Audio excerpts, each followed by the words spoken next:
Hello everyone, this is Dave Lipscomb, Director of Strategic Communications for PBI. Welcome back to Corporate Pro Bono's CLO and Pro Bono podcast series.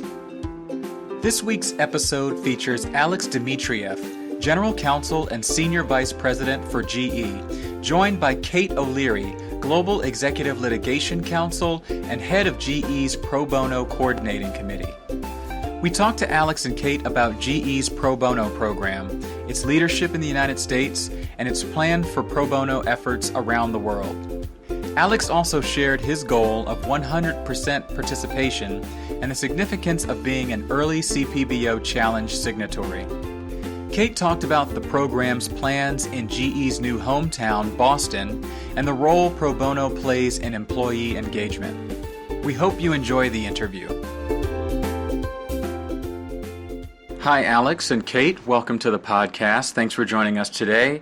We're going to jump right into things. And how about you both tell us a little bit about yourself, your legal department, and the pro bono program there? Sure, Dave. I'll start. It's Alex Dimitrief, and I'm the General Counsel at GE. I've been General Counsel for almost 7 months now, but I've been with GE for about 9 years, starting in 2007. I started out as the Head of Litigation and Compliance, where I first met Kate and started to work with Kate. I then went on to be the General Counsel of our energy business.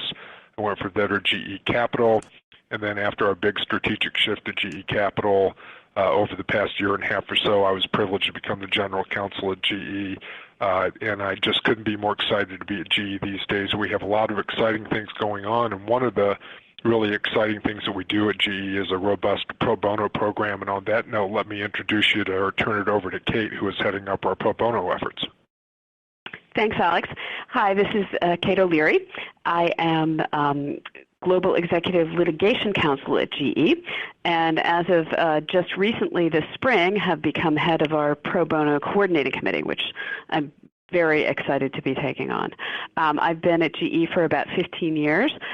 During that time, I've been involved in a variety of different pro bono programs, including the International Refugee Assistance Project, Lawyers for Children. I'm on the board of New York Lawyers for the Public Interest, and have been involved in some projects with the NAACP as well. So very excited about expanding GE's pro bono program, and looking forward to working with Alex on it. Very good. Can you tell us a little bit about the kinds of pro bono projects that GE does? That's a really tough one to answer, because if there's a pro bono activity out there, my guess is that one of our team mates at GE is probably engaged in it. We are involved in a variety of activities. We do a lot of the sorts of things that law firms do, but we have also really spearheaded an effort to bring an in-house component to what law firms do in the pro bono area. So GE has always been a proud, one of the founding partners of the pro bono partnership, where we have our colleagues help nonprofits and other organizations with transactional type of work.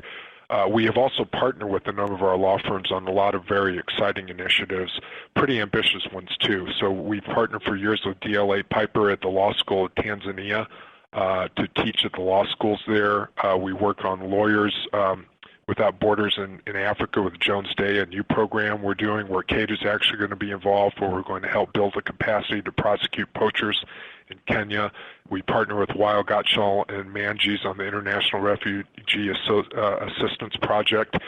This is a really heartbreaking project where people in Afghanistan and Iraq who helped out the United States and other allied forces in the military conflicts there are now being persecuted for their past assistance, which is viewed as treasonous within their countries. And so we're helping these people navigate through the legal system there.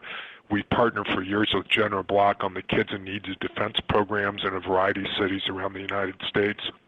We've also partnered with Paul Hastings on the Street Law program, which is really a terrific program about teaching civic lessons within high schools in Connecticut and other communities around there. And so we've done that for years in Connecticut and Chicago, Atlanta, and all the other cities in the United States that we call home. We're looking forward to taking that same initiative up to Boston with us, and we're also looking forward, as I think we'll talk about later on this podcast, about taking these efforts internationally too. But that's kind of like the 5,000-foot view. as a general counsel, I take great pride in what the team does, and I really think that they distinguish themselves in being leaders in this area.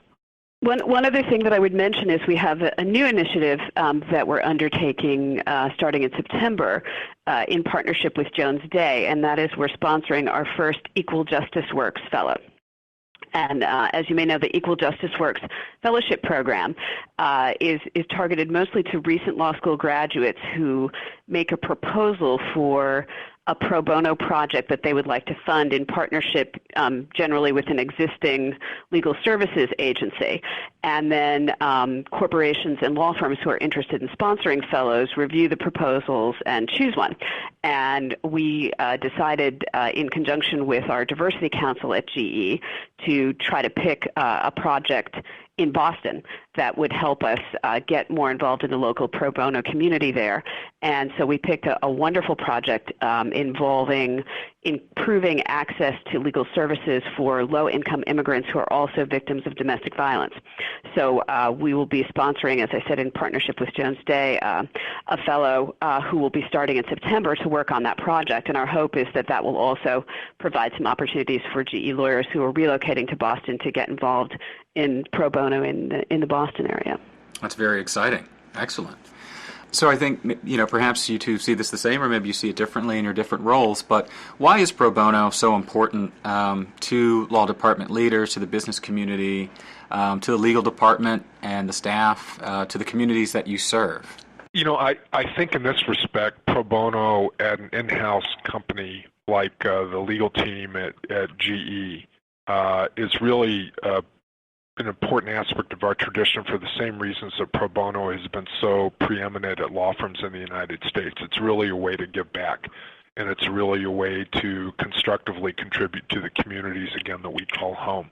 So, I've always been proud of the fact that lawyers have always felt under an obligation in the United States to make sure that those who couldn't afford lawyers and who require legal assistance are able to get the help of lawyers. And I think that there are a number of law firms that have really been ahead of the curve as far as that goes in terms of making it an expected part of what you do at the law firm. You just give back to the communities.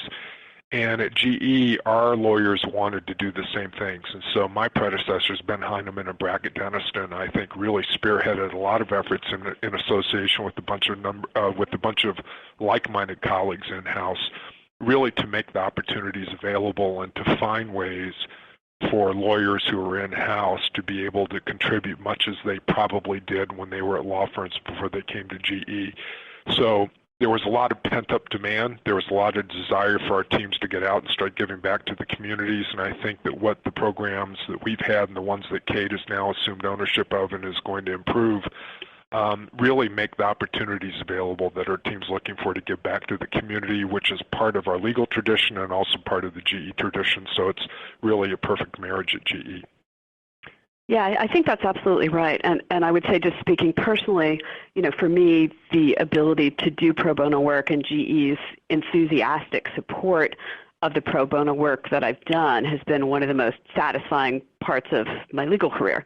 It's as Alex said, it's a great opportunity to give back. It's a great opportunity to learn about areas of the law that aren't part of your daily practice, but that are of interest to a lot of lawyers who are otherwise doing corporate type work.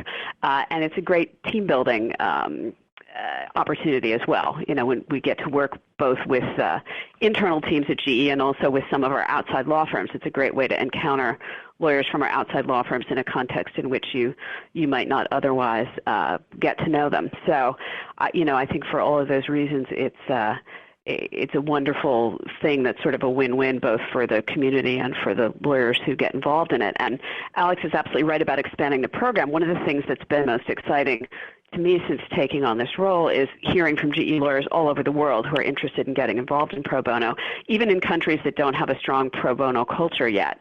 And so I think GE can do a great deal to help try to build that culture and to to help identify opportunities. And I'll put in a plug here for the Pro Bono Institute through organizations like the Pro Bono Institute that make information available, like that wonderful Latham and Watkins resource that you all have on your website that describes pro bono opportunities all over the world. If I get a call from someone in Russia, for example, as I did recently, saying, what are the pro bono opportunities in Russia? How can I get involved? I have a place to go to start researching that. And so that's one of the things I know that both Alex and I are most excited about, is really continuing to spread pro bono globally to places where it hasn't quite penetrated yet. So, and there's a lot of enthusiasm among GE lawyers to do that. Excellent. We're glad to hear that, and we appreciate the recognition as well. Speaking of Pro Bono Institute, GE is a signatory to the Corporate Pro Bono Challenge Initiative. Why is that important? I think it's a visible demonstration of the company's commitment to making sure that all of the people who are on our team understand that they are encouraged to do this, and that they are welcome to do this. And I use the word encourage very carefully, because I don't really think I need to encourage our team all that much. I think they're eager and really excited about the opportunity to do this. They just want to make sure that it's not going to, take away from what they otherwise do at GE. And I think that the most important thing for us to do as leaders of our pro bono program is to sign up for things like the challenge, and make it clear that it's not only something that's okay to do, it's something that we think is great to do, and that you do it as part of your job, and that it really adds to the overall impact that GE can have in our communities. GE has a strong tradition of giving back as part of the GE Foundation, and our employees volunteer all over the world. Pro bono work that lawyers do is something that we're uniquely qualified to be able to do, and we're uniquely able to provide that kind of help. And so that's why I think that having companies step up on the challenge and make it clear that it's not only lawyers at law firms, but also lawyers at companies like GE who should participate, is an important signal to send. And we're proud to be one of the original signatories, and we will stay right there with all of our colleagues to keep this going. Excellent. Kate, anything to add on that?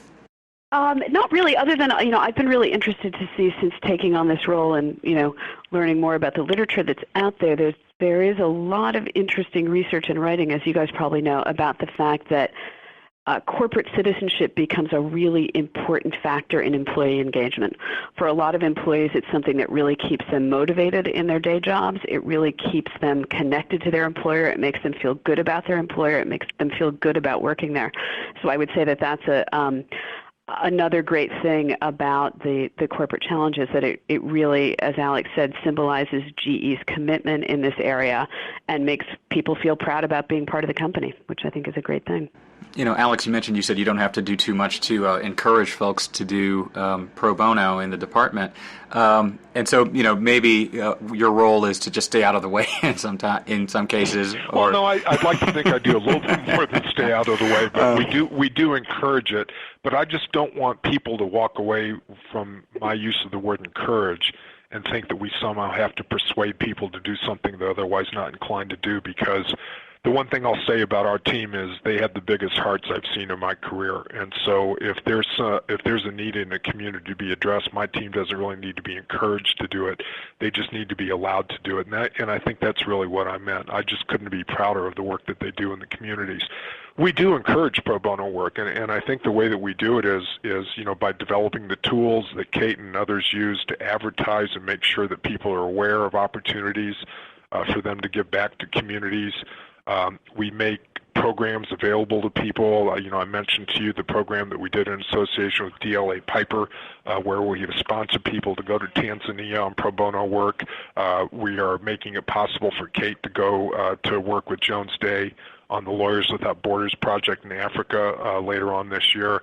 So we do encourage it through tangibly supporting opportunities, but also by making opportunities available through the tools that we have on our website and elsewhere. But we also encourage it by talking about it, and we are very quick to make sure that people are aware of our pro bono opportunities. I encourage people to do blog posts and to talk at meetings about pro bono experiences they've had and why they find them rewarding. And there's nothing like listening to a colleague talking about the impact they had on an elderly person who required help, and a student who they helped get through a tough patch to inspire other people to do similar things within their community. So I think the best way for us to encourage pro bono engagement at GE is by example, and by talking about why those of us who've done it find it so rewarding. And then I think also the best way for us as GE to encourage it elsewhere within business communities is, again, to talk about why we do it and why our team members find it so rewarding.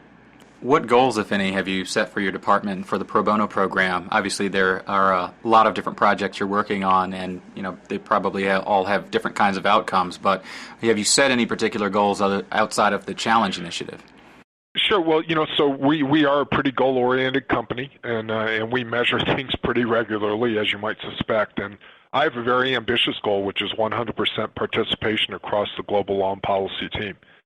And that's not as easy outside of the United States as it is inside of the United States. But historically, we've had a couple businesses, the GE Capital business and the appliance businesses, who've had 100% participation in a couple of years. I'd like to get to 100% across the entire function.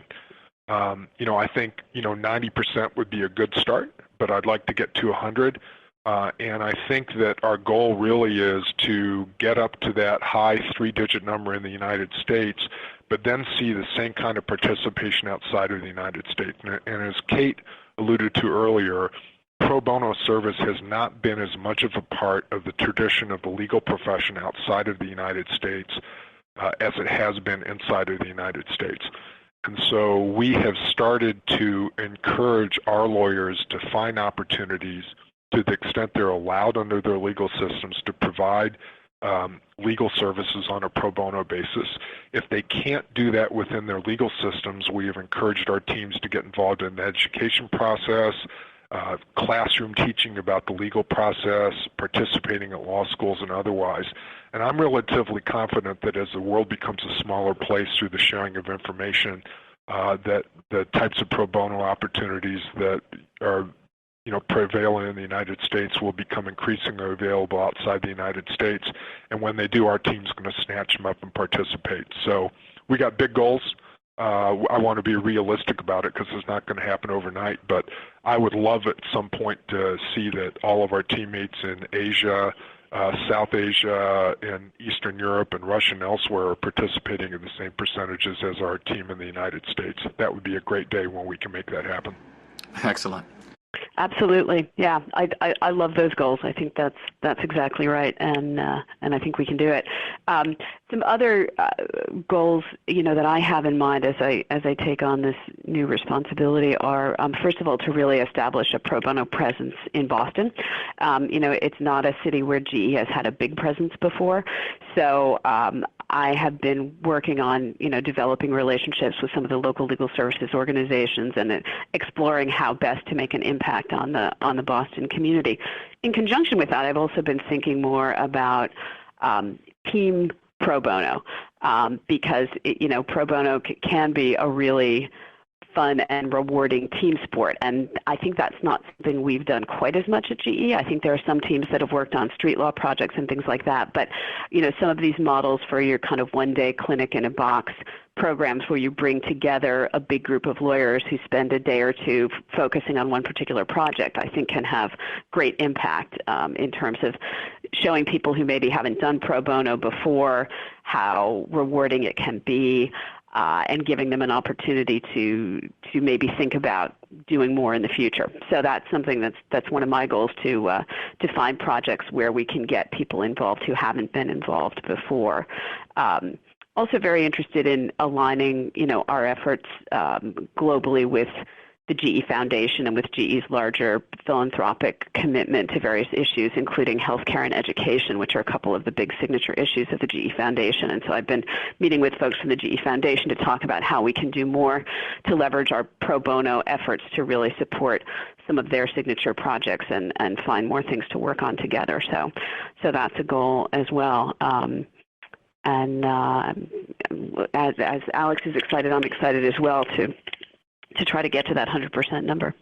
It sounds like GE's got a great outlook for the future within the department, but, looking at the legal community and looking at pro bono as a whole, in what direction would you like to see pro bono move going forward?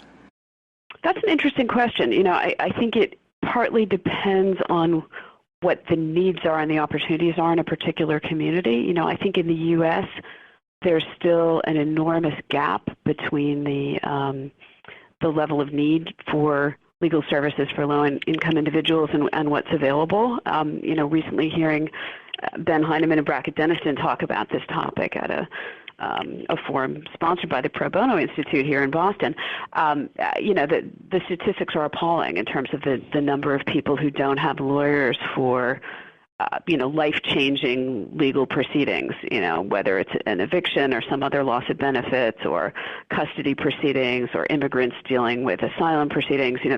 There's a huge need for direct legal services. I think it's complicated to get the lawyers with the talent who are available to the clients who need them, but I think a more efficient way of doing that is something that a lot of people have been thinking about and trying to figure out how to deliver that better, because it's, as I said, the need is huge, and I think the enthusiasm to provide the services is huge as well, but it's really sort of a matching process that I think needs to be revamped.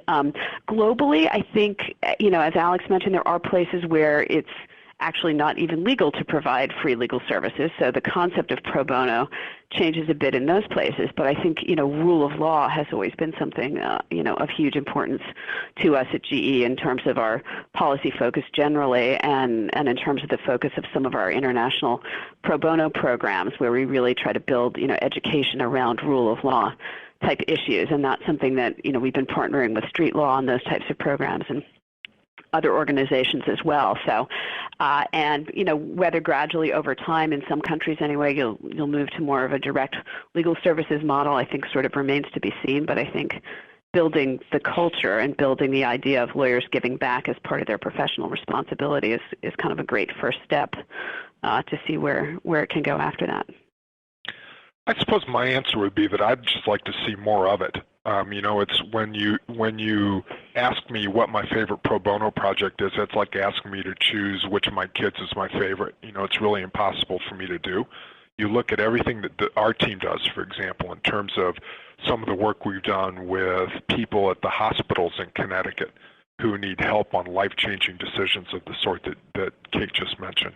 And it's hard not to admire what they do, and so we need to keep doing that. But then you look at people who are confronting criminal law issues and elsewhere and who can't afford a lawyer, and of course they need lawyers to help them make the right decisions and work their way through the process.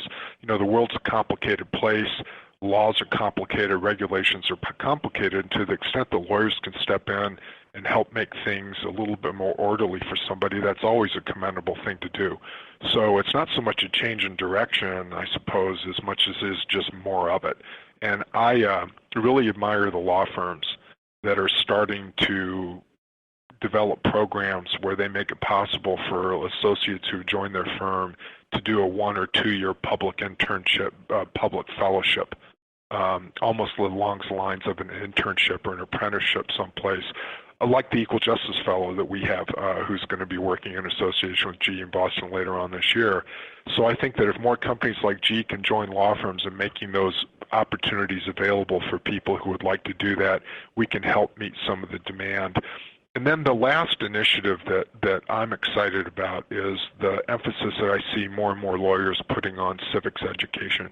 This country needs more civilized discourse. We have forgotten to use the word constructive in front of engagement. There's plenty of engagement, but for some people, for some reason, we talk to each other less and less, and there's a lot more yelling and there's a lot more shouting. And lawyers, by virtue of our training and by virtue of our temperament, at least for the most part, are able to help with constructive engagement. And if we can get to schools and help teachers teach civics and help teachers teach the First Amendment and help teach the Constitution in junior high school and high school, and have kids leaving schools with a stronger appreciation of how lucky they are to be in a country like this with the rights we have and exercise those rights responsibly, maybe we can move the needle a little bit and see some of the temperature that we've been witnessing in the last couple election cycles turn down a little bit and get back to a little bit more civilized discourse. It's you listen to me talk about that and you say, wow, he's talking big picture, he's talking, these huge utopian concepts. But that's what pro bono is about. It's about changing the world one transaction, one case, one personal interaction at a time. And if enough of us do it, we can really make the world a better place, as cliche as that sounds. And that's why I'm so proud of what our team does here, and I'm proud of GE for supporting it the way that it has. Excellent. Well said. Alex, Kate, I really appreciate you taking the time to talk to us on the podcast today. Thanks again. Thanks for your support of really important initiatives, guys, and it's been a pleasure to spend the time with you. Thank you for listening to our interview with Alex Dimitrief, General Counsel and Senior Vice President for GE, and his colleague, Kate O'Leary, Global Executive Litigation Counsel and Head of GE's Pro Bono Coordinating Committee. We hope you enjoyed it and that you will join us again for future episodes of the CLO and Pro Bono podcast series. To stay up to date on our podcast, subscribe on iTunes or visit cpbo.org/podcast.